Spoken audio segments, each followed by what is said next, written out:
ሰላም ሰላም ጤና ይስጥልን ውድና የተከበራችሁ የዩቲዩብ ቤተሰቦቼ እንዴት ናችሁ? ሰላም ናችሁ ወይ?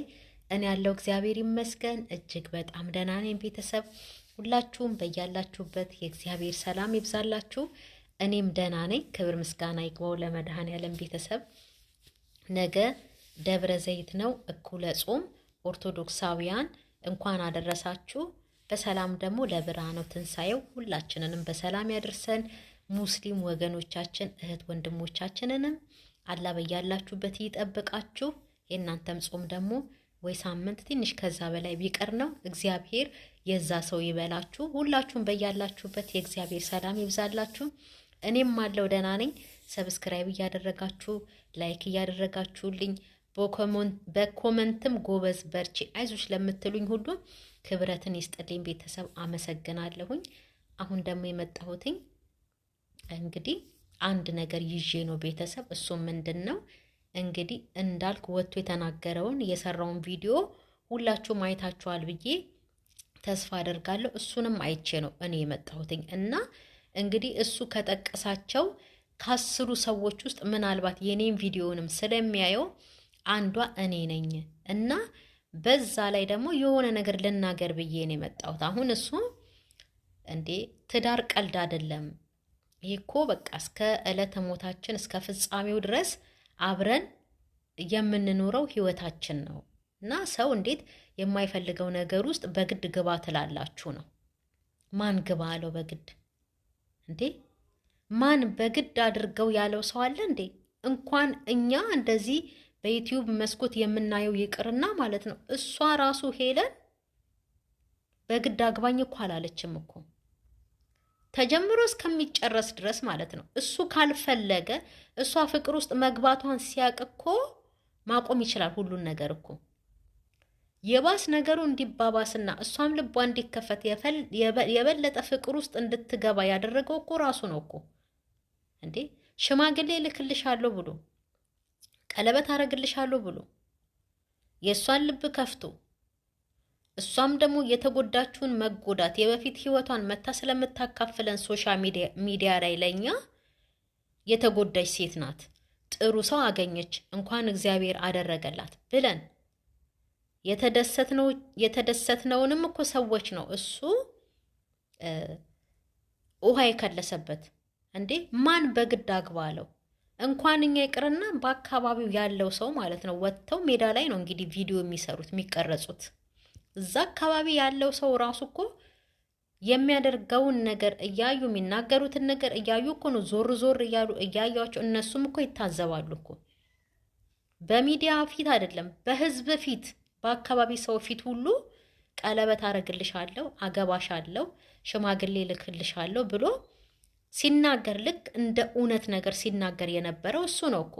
ይህን ነገር እኮ ተናግሮ ወይ ደግሞ እኔ ፕራንክ ነው ያደረግኩሽኝ እናንተንም ፕራንክ ነው ያደረግኳችሁ አላለም እኮ። መጀመሪያ ሲመጣ ልብሽን እጠግንልሻለሁ፣ አብሬሽ እሆናለሁኝ፣ ጎዶሎሽን እሞላለሁ ብሎ ነው የመጣው። ደስ ሲላት እኛም ደስ አለን። ምክንያቱም የሰው ደስታ ስለሚያስደስተን ማለት ነው። የነበረችበትንም ስለምናቅ አይ ጥሩ ነገር ገጠማት ብለን እኛም ደስ ብሎናል። ከዛም በኋላ ደግሞ ጸብ ተፈጠረ በመካከላቸው። ጸቡ ሲፈጠር እሷ በቃ ወደ ሌላ ነገር ውስጥ መቀየሯን ሲያቅ እሱ አይ እኔና አንቺ እኮ ወንድምና እህት ነን፣ የተነጋገርነው ለስራ ነው እንጂ ለእንደዚህ አይነት ነገር አይደለም ብሏል። በእርግጥ ይሄ ነገር ደግሞ አልፈው በቃ ተለያይተው በመሃል እሷ ወደ አርባ ምንጭ ስትሄድ ተስማምተው እንደገና በቪዲዮ መጡ። እነሱ ፍቅር ውስጥ እሱም ፍቅር ውስጥ ገብቶ ነው ተመልሰው ሲመጡ ማለት ነው። በትክክል ተነጋግረው ፍቅር ጀምረው ነው የመጡት። እሱም ተናግሯል። አዎ ፍቅር ቢጤ ውስጥ ነው እንደውም ያለው ቀለል አድርጎ ማለት ነው። ፍቅር ነገር ጀምረን ነበር በመሃል አለ። እሱም ቀለል አድርጎት ማለት ነው። እና ፍቅር አስጀምሮ ፍቅር ወይ ጀምሮ አንድ ሰው ቢከዳ ያ ሰው አይጎዳም? ይጎዳል እኮ እንዴ። ለተመልካችም እኮ አይ እነዚህ ሰዎች ጥሩ ነገር ላይ ነው ያሉት ብሎ ሲያይ ነው ደስ የሚለው እንጂ አንድ ሰውን ፍቅር አስጀምሮ በዚህ ልክ ሲከዳ ወይም አንድ ነገር ሲያደርግ ጉዳት ሲያደርስበት ተመልካችም ያዝናል፣ ይከፋል። ወጥቶም የሆነ ነገር ሊናገር ይችላል።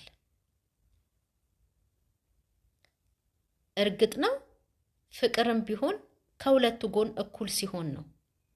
አሁን እኔ ያልገባኝ ነገር ወጥቶ እንደዚህ ያናደደው ነገር ምንድን ነው?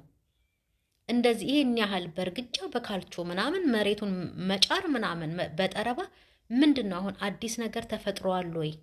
ባለፈው ወጥቶ እንታረቃለን፣ አባቷም ናፍቆኛል፣ እናቷም ናፍቃኛለች፣ እሷንም ናፍቃኛለች ብሎ ሲናገር ነበረ ወይ? እርቁ አልሆነም፣ አልተስማማችም እሷ። ምክንያቱም ልጅቷ እሷ ንጹህ ፍቅር ነው ውስጧ ያለው። እንዳልክ ደግሞ ስራ ብቻ ነው የሚፈልገው፣ እውነት ለመናገር ማለት ነው።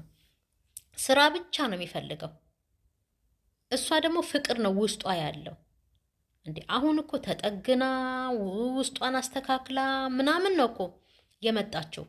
እና ይቅር ለእግዚአብሔር ብባባልም ወደ ስራ ተመልሼ አልገባም፣ ይቅር ለእግዚአብሔር ብባባልም ተመልሼ ከዛ ሰው ጋራ አልገናኝም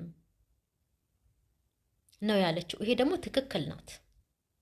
ምክንያቱም ተመልሳ ትጎዳለች። ይችልች ለምን ትጎዳ? በቃ ወደ ራሷ ተመልሳ ከእናቷ ጋር እንደመጣች ከጓደኞቿ ጋር እንደመጣች ስራዋን እየሰራች ነው። እሱም ቢሆን ከእህቶቹ ጋር ከቤተሰቦቹ ጋር እኮ እየሰራ ነው። መች ጠፋ ከሚዲያ ላይ ሲጀመር። ዛሬ ደግሞ አዲስ ድራማ ይዞብን ይመጣል እንዴ? የባለፈን ታሪክ አንስቶ አሁን አዲስ ነገር ካለ በውስጥ የተናገሩት ሰው ካሉ እኔ አላቅም እንጂ በፊት ሁላችንም ተናግረን ምን ብለን እንደውም ተሳድበን ሁሉ እሷም ጠፍታ ከሚዲያ ላይ እሱም ጠፍቶ ይሄ ነገር እኮ አልፏል። እሷም ወደ ራሷ ተመልሳ ስራ ጀምራለች እኮ። ይሄ አልፏል፣ የቆየ ነገር ነው። የቆየን ነገር አንስቶ አሁን በዚህ ልክ እንደዚህ መሆን ምን የሚሉት ነው? ምንድን ነው ይሄ? ወይስ የቆጨው ነገር አለ? አሁን በጣም ያብከነከነው ነገር አለ። ምን ነው እዚህ ነገር ውስጥ ባልገባው እኮ ነው ያለው። ለምን ወይ እንታረቅ ሲላት እምቢ ብለዋለች፣ እንታረቅ ሲላት እምቢ ብለዋለች። ይቅር ለእግዚአብሔር ቢኖርም ስራ አብሬው አልሰራም ብላውም ይሆናል እንጂ በዚህ ልክ እንደዚህ የሚያንጨረጭር የሚያናግር እንደዚህ የሚያበሳጭ ስልክ የሚያሰብር ሲጀመር ደግሞ ስልኩ እንደዛ ተተርትሮ ሜዳ ላይ ወድቆ ተከፋፍሎ በምንኛው ነው ድምፁ ሲቀዳ የነበረው? ስልኩ እኮ ኦልሬዲ ተሰባብሯል። እንዴት ነው ይሄ ቪዲዮ የተቀረጸው? ነው ወይስ ሌላ ስልክ ይዟል በኪሱ? የማይሆን ድራማ አሁንም ይዛችሁ እየመጣችሁ እኛ እንድንናገር አታደርጉ። እርግጠኛ ነኝ ጥሩ ነገር ይዛችሁ ስትመጡ እኮ እንናገራለን፣ ጥሩ ስራ ሰራችሁ ብለን። እንደዚህ ደግሞ የማይሆን ድራማ ይዛችሁ ስትመጡ ደግሞ ድራማ አትስሩብን ብለን እንናገራለን። እንዴ ስልክ ቤት ሀገር ነው። አሁን ያለቀው ቪዲዮ ማለት ነው እንግዲህ የተሰበረው ስልክ ነው እንግዲህ እየቀዳ የጨረሰው ቪዲዮውን። ተው አሁንም ቢሆን የማይመስል ነገር ይዘህ አትምጣ። የማይመስል ነገር ይዘህ አትምጣ። ይሄ ወቀሳ የወቀስንህ እኛ የባለፈው ታሪክ ነው፣ አልፏል በቃ። እሷም ወደ ራሷ ተመልሳለች፣ ቪዲዮ እየሰራች ነው። ማንም ቢሆን የሰውን መስማማት የሰውን መልካምነትን ነው እንጂ የሚፈልገው የሰውን ጸብን አይፈልግም። በግድ ደግሞ ትዳር ትሁንክ ትዳር ሁናትም ያለክም የለ። አንተ ነህ አገባሻለሁ ሽማግሌ ልክልሻለሁ ምናምን ስትላት የነበረው። ለምን ካድክ? ለምን ያልከውን አላረክም ነው እኮ በቃ። ለምን ካድክ ነው? ለምን በዚህ ልክ ሰበርካት ነው እኮ። እርግጠኛ ነኝ ወንድ ነክ፣ ወንድ ስለሆን ከአንተ ነው የምትጠየቀው። ስትቀባጠርም የነበርከው አንተ ራስህ ካገባሻለሁ ሽማግሌ ልክልሻለሁ ምናምን ስትል የነበረው ማለት ነው። ይሄ አስወቅሶሃል እንጂ አንተ በእግዚአብሔር የተሰራህ የእግዚአብሔር ፍጡር ነህ፣ ሰው ነህ። እንዴት ሰው ሊጠላክ ይችላል? የሰራኸው ስራ ግን እንድትጠላ አደረገ። በቃ አጭሩ ይሄ ነው በቃ እንጂ ሌላ ምንም አዲስ ነገር የለውም። አሁን የባለፈን ታሪክ ይዞ መጥቶ አንድ ሰው ሆይ ሆይ ሆይ ሆይ ብሎ ወከባ ቢፈጥር ምን ጥቅም አለው? ምንም ጥቅም እኮ የለውም። ይሄ አሁን በእኛ ላይ ድራማ እየተሰራ ነው፣ በሱ ላይም ድራማ እየሰራ ነው። አዲስ ነገር ካለ ውስጥ ብዙ ነገር በውስጥ ያመቀ